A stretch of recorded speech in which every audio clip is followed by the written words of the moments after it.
I don't want to set the world on. What's good, everybody? It's your boy. Now, a few days ago, UFC 303 wrapped up with a crazy KO. And I'll be honest with y'all. Here, actually, let me show y'all my...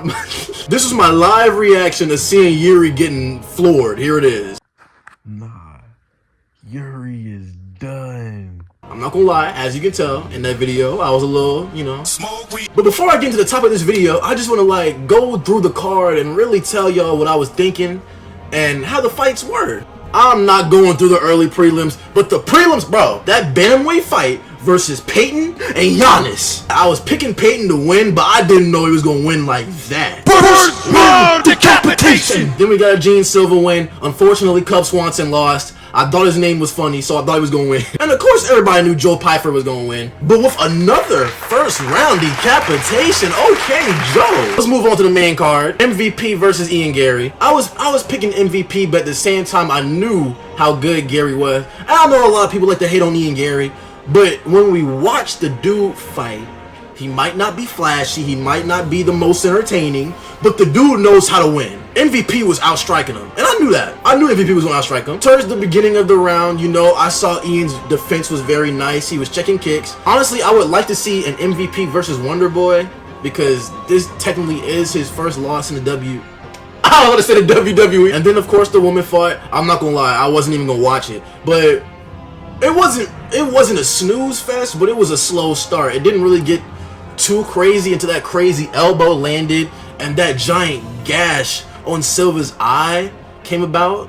But then they just stopped the fight, so it was like whatever. But at the same time, I know people wanted to see the fight go longer, but you gotta sympathize with the ref. You gotta look out for the fighters, so you can't really blame him. Anthony Smith lost. I mean, on paper, I thought he was gonna win, but it is what it is. And then Ige, didn't he have a day? Nah, I think it was hours of notice. It was 3 or 4 hours notice or something like that. It was supposed to be Ortega versus Lopez. I knew Lopez was going, well, let me not say knew, because the fight didn't happen. I thought Lopez was going to beat Ortega, but Ortega pulled out. I think he got sick or something. And Dan Ige came through with the last minute save of the card. And even though he lost, give him some props. He came in with 3. Imagine you just chilling on the couch and you're going to call, hey, in 3 hours you get over here. Boy, I know I wouldn't take that, but that man took it. And congrats for Diego Lopez. He had to cut weight. He's fighting against somebody that is, they're, full. And even though it wasn't a KO or nothing, Diego Lopez handled his business out there. But it was really competitive, though. I like to see Dan Ige get rewarded or something, because imagine, bro, you're not understanding me. 3 hours notice and you're not getting knocked clean out by Diego Lopez. You gotta give him something. And finally, we reach the main event. The stare down between Yuri and Alex for the second time was even crazier than the first one. And I'm not gonna lie, even I felt it, because I'm not the type to, feed into an aura or something. If it's a fighter has an aura, everyone's human. But when he had them tribal drums going off and he was walking out and he was doing his little, his little stomping, I was like, no, this is about to be a crazy fight. And I had to lock in. And they had that stare down and Alex's drums was in the background and they were just stone faced. I was like, this is gonna be a war. All for Alex to catch him at the end of the round. And I'm not gonna lie, when he caught Yuri at the end of the round, I knew the fight was over.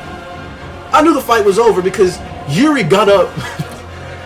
He was like, come on, he was on the ground thinking the fight was still going. I was like, nah, he's concussed, he's done. And I thought Alex was gonna just knock him out in the second round with another left hook. But when that kick came out of the freaking Shadow Realm to put Yuri into the Shadow Realm, I was like, nah, I'm gonna be honest. I have underestimated Alex Pereira, because I really thought Yuri was gonna come into this fight and not dominate, but I thought he was gonna, use more of his grappling, maybe. I know he fights with his hand low, but I haven't really seen Yuri get KO'd like that, unless it was, of course, the first Alex fight.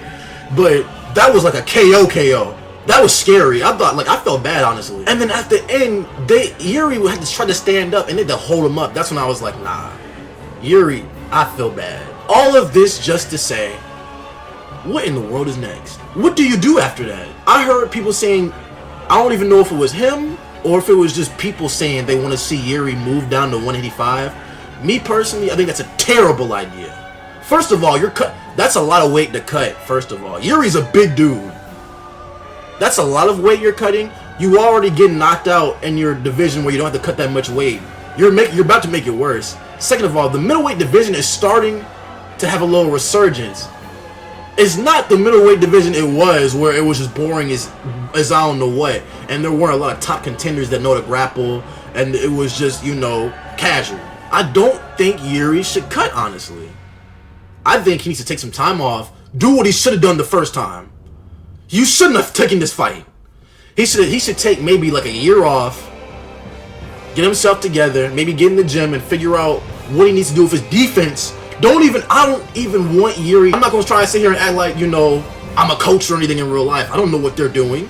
But if I was Yuri's coach, I'd be like, listen, man, first of all, you gotta get your hands up, and we're going to drill this into you until you finally understand. Imagine Yuri with that crazy chin of his, and not even like good defense, like, I'm not talking about like no Sean Strickland defense, just, you know, average. Why are your hands not up against a fighter like Alex Pereira? I think Yuri should take some time off. And y'all gonna be mad at me for this, but listen up. This might not make much sense to y'all, but it makes sense to me. So Yuri just got, you know, a second chance, you know what I'm saying? Because he lost the title. And fair play, because he was champion. So I think he should get another chance, but he just lost again. So I don't think he should get an immediate rematch for the title. He just got knocked out twice. I think he should take some time off. And then Jamal Hill wants his fight with Alex. I don't think he should get it right now either. Magomed Ankalaev is the only person right now I can see beating Alex Pereira. Do I think he's gonna win? No. But does he have a chance? Yes. The fight, I don't feel like doing my research and finding a good date, but whenever they feel like fighting, have those two fight. Then Jamal Hill just goes and crushes some freaking can, maybe somebody in lower rankings, get his confidence up, and then just have a #1 contender fight whenever Yuri wants to come back, Yuri versus JamalLl. And if Alex beats Magomed, then he'll just fight whoever wins that fight, and that makes much more sense than Yuri coming down to middleweight. I'm like, what are you doing? And I felt bad because I saw his video. He was like, I need to evolve or not fight again. Yuri is really feeling the pressure. Mind you, Yuri's 31. He's not, you know, like a newcomer, but he's not old. He has some time left. He has 30 wins and only 5 losses. He's not a can.